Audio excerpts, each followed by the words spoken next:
I'm Dr. Neeharika. I'm from Tirupati.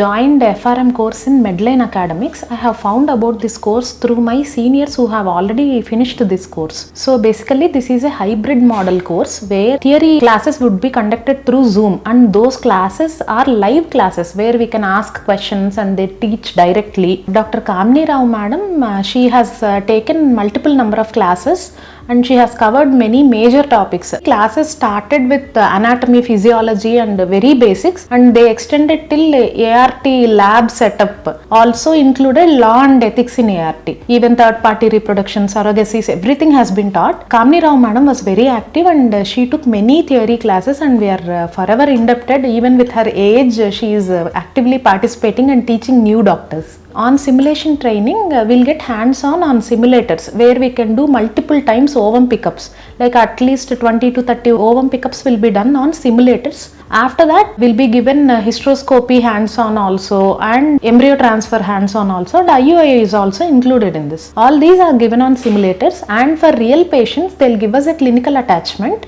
which can be done directly here under their hospital or in any hospital where we practice. We get to sit with senior doctors and observe how they are treating the patient and what are the protocols they are using.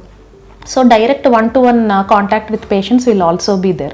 This course will help in real life practice also. Wherever we were doing PG, we never had a chance to practice IVF or any other reproductive medicine practices. Now with all these recent advances and everything, even if we want to catch up with other mates, other doctors, we have to stay here, relearn and upskill ourselves. For that, ART program is really good. With the rise in infertility cases, even in male and female infertility, everything will get really good exposure and we can treat our patients. Thank you Medline Academics for offering this course, and thank you Kamini Rao madam for giving us this opportunity to learn reproductive medicine through hybrid model.